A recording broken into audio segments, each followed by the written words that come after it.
Hello students, आज के non profit organisation topic पे हम आगे बढ़ते हुए आज हम आपसे स्पेसिफिक फंड पे बेस्ड क्वेश्चन के बारे में हम आपसे बात करेंगे।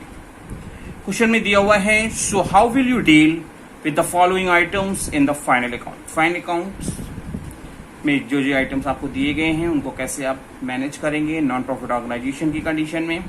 आपको दिया हुआ है specific fund, sports fund. Sports fund की अमाउंट दी हुई है 35,000।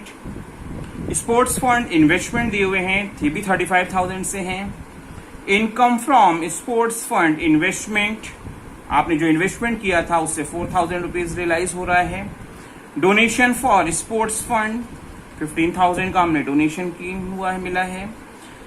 स्पोर्ट्स प्राइजेस जो अवॉर्डेड किए गए उस पर खर्च हुआ होगा 10,000 का।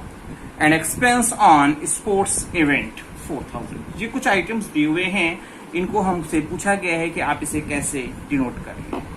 तो बना रहे हैं हम बैलेंस शीट, क्योंकि स्पेसिफिक फंड को हम लोग बैलेंस शीट में रिकॉर्ड करते हैं। आपकी सबसे पहले हमने दिखाया लायबिलिटी साइड में, क्योंकि जो हम जो पैसा ले रहे हैं वो हम नॉन प्रॉफिट ऑर्गेनाइजेशन की लायबिलिटी है कि उसको प्रॉपर वे में मैनेज करें। तो स्पोर्ट्स फंड में पहले से ही 35,000 दिया हुआ है, हमने दिखाया। इसके अलावा हमको जहां जहां से रियलाइज होगा वो चीज हम आपको इसमें ऐड करते जाएंगे। तो हमने क्या दिखाया है, income from sports fund. Income from sports fund, क्योंकि जो हमने इन्वेस्टमेंट किया वो हमारा क्या है, कैपिटल नेचर है, और उससे हमारी को जो इनकम होगी वो हमारे स्पोर्ट्स फंड को बढ़ाएगा। 4,000 रुपीज हमको इन्वेस्टमेंट से मिला है। डोनेशन जो 15,000 के हमको रियलाइज हुए थे वो हमने दिखाया, और टोटल हमारा हो गया लायबिलिटी साइड में स्पेसिफिक फंड स्पोर्ट्स फंड के अमाउंट के लिए हम पे देखेंगे तो 54,000 की मेजरमेंट आएगी। और जब हम इसको एसेट साइड में हमको बैलेंस शीट में हम क्या रिकॉर्ड करेंगे, जो हमने इन्वेस्टमेंट कर रखा है, क्योंकि इन्वेस्टमेंट हमारे लिए क्या है, एसेट्स है। तो स्पोर्ट्स फंड इन्वेस्टमेंट में जो 35,000 रुपीज हमने इन्वेस्ट किया हुआ है वो एसेट साइड में रिकॉर्ड किया जाएगा। फिर आपने यहां से 54,000 रुपीज आपने लायबिलिटी साइड में तो जो आइटम्स दिखाए थे कि 4,000 आपको इनकम हुआ था, 15,000 आपको डोनेशन, टोटल 54,000 हो गया था। लायबिलिटी साइड में और आगे बढ़ते हैं तो जो स्पोर्ट्स पे प्राइजेस हमने अवॉर्ड किए थे उससे 10,000 चला जाएगा, माइनस होगा। और एक्सपेंस ऑन स्पोर्ट्स इवेंट्स पे के नाम पे 4,000 खर्च होगा। फाइनली हमारे पास 40,000 रुपीज के स्पोर्ट्स फंड की अमाउंट बचेगी, जो आपकी लायबिलिटी साइड में रिकॉर्ड की जाएगी। एक बार मैं फिर से आपको समझाता हूं। दिया हुआ है स्पोर्ट्स फंड में हमारे पास 35,000 पड़े हुए थे, हमको 4,000 इनकम हो रही है जो हमारे स्पोर्ट्स फंड को बढ़ाएगी। Sports fund investment, income from sports fund investment 4,000 से बढ़ गया। 15,000 का हमको स्पोर्ट्स फंड में कोई डोनेशन मिला है, वो भी हमारे फंड को बढ़ाएगा। टोटल हो गया 54,000 जो लायबिलिटी साइड पे दिखा रहे हैं हम लोग। इसके बाद हमने स्पोर्ट्स प्राइजेस पे जो अवार्ड करने में जो हमने 10,000 रुपीज खर्च किए, ये हमारे फंड को कम करेगा, हमने 10,000 से माइनस किया। और एक्सपेंस ऑन स्पोर्ट्स इवेंट्स जो ऑर्गेनाइज करने में जो खर्च हुए 4,000, और फाइनली हमारे पास 40,000 रुपीज के स्पोर्ट्स फंड की अमाउंट बचेगी जो लायबिलिटी साइड में रिकॉर्ड की जाएगी, क्योंकि स्पेसिफिक फंड बैलेंस शीट के लायबिलिटीज में रिकॉर्ड किया जाता है। और स्पोर्ट्स फंड इन्वेस्टमेंट जो हमने पहले ही आपको बताया है कि इन्वेस्टमेंट को हम लोग कहां रिकॉर्ड करेंगे, एसेट साइड में, जो 35,000 से इन्वेस्ट की गई थी। आइए एक और क्वेश्चन हम लेते हैं ताकि आपको ये कॉन्सेप्ट अच्छे से समझ में आ जाए। दिया हुआ है, so how will you deal with the following items in the final account of sports club Kanpur. Sports club Kanpur का कोई डेटा दिया हुआ है, यहां पे दिया हुआ है प्राइज फंड। स्पेसिफिक फंड कौन सा है हमारा, प्राइज फंड 80,000 से। Interest on prize fund investment, prize fund की मनी को कहीं इन्वेस्ट किया गया होगा, उस पर इंटरेस्ट मिला है 6,000 का। प्राइज गिवन जो हमने किए हैं वो 10,000 के खर्च किए हैं। प्राइज फंड इन्वेस्टमेंट में 60,000 रुपीज हमने इन्वेस्ट किया था। और डोनेशन जो हो रहा है फॉर प्राइज फंड जो हमको मिल रहा होगा कहीं से 25,000 का। इसको हम लोग कैसे डिनोट करेंगे, कैसे शो ऑफ करेंगे, तो हमने पहले बैलेंस शीट आपको बता रहा हूं, क्योंकि स्पेसिफिक फंड को बैलेंस शीट के लायबिलिटीज में रिकॉर्ड किया जाता है। हमने लिखा balance sheet of sports club Kanpur, क्योंकि उसका नाम पता है। अगर आपको डेट पता हो तो डेट भी आप लिख सकते हो, एज ऑन जो भी डेट दी गई हो। कॉलम आप सभी को पता है, लायबिलिटीज अमाउंट, एसेट्स अमाउंट। और हमने आपको बोला है कि स्पेसिफिक फंड की नॉन प्रॉफिट ऑर्गेनाइजेशन की कंडीशन में जो दिखाया जाएगा वो कहाँ दिखाया जाएगा, बैलेंस शीट के लायबिलिटीज में। हमारे पास प्राइस फंड के नाम पे 80,000 रुपीज पहले से पड़े हुए थे। इसके बाद जो जो सोर्सेस से हमारे इस फंड को इंक्रीज किया जा रहा होगा वो हमारे ऐड होंगे और जो पेमेंट्स हो रहे होंगे वो माइनस हो जाएंगे। तो इनकम फ्रॉम जो इन्वेस्टमेंट हमने किया हुआ था इस प्राइस फंड में उसे 6,000 रुपीज मिला, जिससे हमारा क्या होगा, फंड बढ़ जाएगा। डोनेशन हमको जो रियलाइज हो रही है फॉर प्राइस फंड के नाम से 25,000 की, और टोटल हमारे पास अमाउंट हो गई 1,11,000, जिसमें से हमने प्राइस को डिस्ट्रीब्यूशन पे 10,000 रुपीज खर्च कर दिए हैं, जो आपका क्या होगा, यहाँ माइनस किया जाएगा। और फाइनली हमारे पास प्राइस फंड के नाम से कितना पड़ा हुआ है, 1,01,000। जब हम बैलेंस शीट के एसेट साइड में जाएंगे तो बैलेंस शीट के एसेट साइड में हमारे पास जो एसेट्स है, क्योंकि हमने इन्वेस्टमेंट जो 60,000 का किया हुआ है वो हमारे लिए क्या होगा, एसेट्स होगा, जिसे हम लोग बैलेंस शीट के एसेट साइड में रिकॉर्ड करेंगे। आपको समझ में आ रहा होगा। फिर भी और अच्छे से समझ में आ सके इसके लिए हम आपको और क्वेश्चंस प्रोवाइड कर रहे हैं, ताकि आपके लिए ये नॉन प्रॉफिट ऑर्गेनाइजेशन के स्पेसिफिक फंड का कॉन्सेप्ट अच्छे से समझ में आ सके। दिया हुआ है, so how will you deal with the following items while preparing financial statement of NPO. NPO it means non-profit organization. हमारे को टूर्नामेंट फंड दिया हुआ है। यहाँ पे क्वेश्चन में जो स्पेसिफिक फंड है वो कौन सा है, टूर्नामेंट ऑर्गेनाइज करने से रिलेटेड कोई फंड होगा, 2 लाख रुपीज का दिया हुआ है। कंट्रीब्यूशन रिसीव फॉर टूर्नामेंट, कहीं से पैसा इसके लिए टूर्नामेंट ऑर्गेनाइजेशन के लिए और पैसा मिला है, कितने का मिला है, 40,000। टूर्नामेंट पे एक्सपेंस जो हुए हैं वो 80,000 के हुए हैं।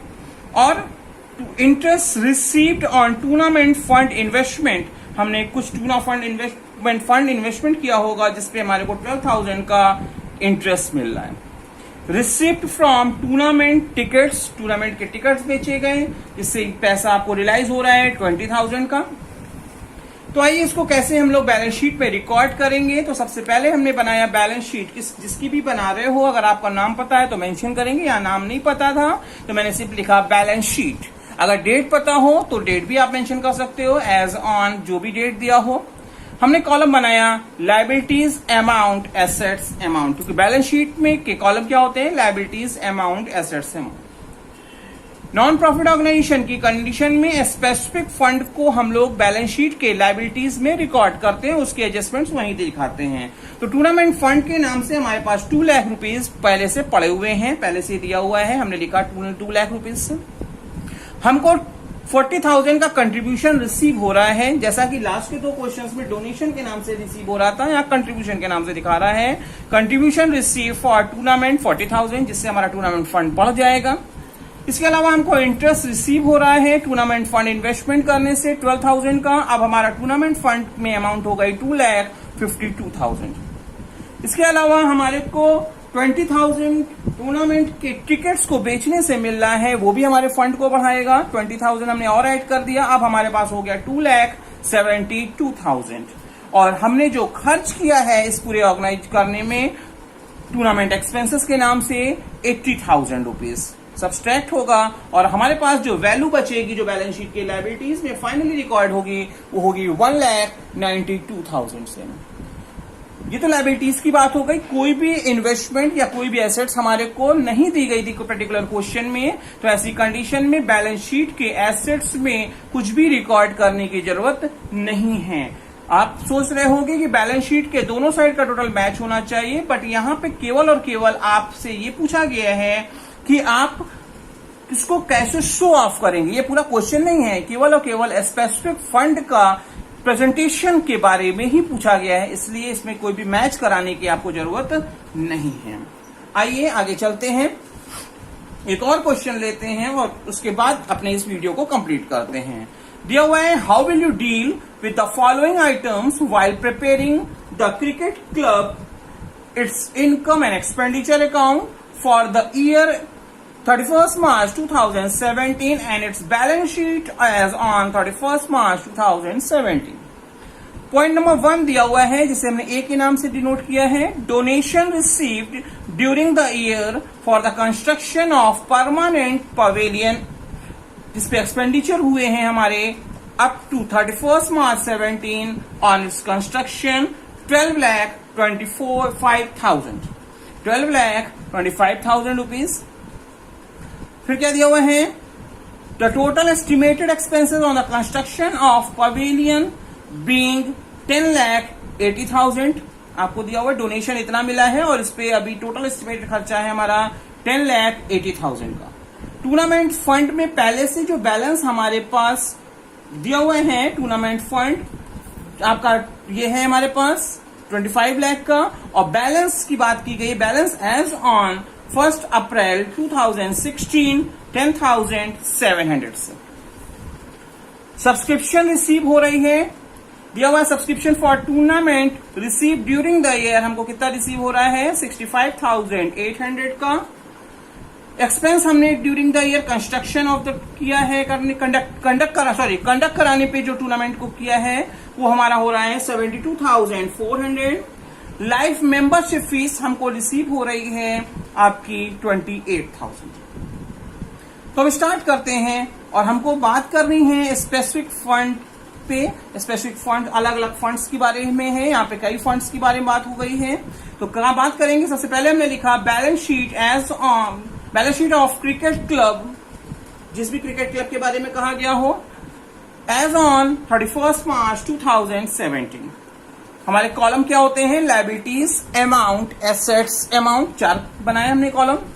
सबसे पहले हम बात कर रहे हैं कैपिटल फंड, जहां पे पहले से कोई भी बैलेंस हमको नहीं बताया गया है, बट हमारे को ये बताया गया है कि इस पे 10,80,000 रुपीज हमारे खर्च होंगे, जिसमें एस्टिमेटेड हमारा बजट है। तो हमने लिखा है ट्रांसफर फ्रॉम पवेलियन फंड, कितना ट्रांसफर हो जाएगा हमारे पास आ जाएगा 10,80,000 दिया हुआ था हमको लाइफ मेंबरशिप फीस के नाम से कितना मिल रहा है 28,000, और हमारे पास कैपिटल फंड में हो गया 11,08,000 क्योंकि ये पवेलियन को बनाने में खर्च होगा, और पवेलियन जो बन जाएगा वो हमारे लिए एसेट्स हो जाएगा, और उसकी वैल्यू कितनी है 10,80,000। तो मैंने दिखाया पवेलियन इन प्रोग्रेस, जो एसेट साइड में 10,80,000 से, ये हमारे लिए क्या होगी, एसेट्स होगी, जिसका हम लोग बाद में क्या करेंगे। जैसे क्या होता है, ग्राउंड होता है, ग्राउंड में जब पवेलियन बन जाता है तो उस पे ऑडियंस जो हमारे कस्टमर होते हैं, ऑडियंस होते हैं, व्यूअर्स होते हैं, उनको टिकट्स बेच के उससे रियलाइजेशन करते हैं।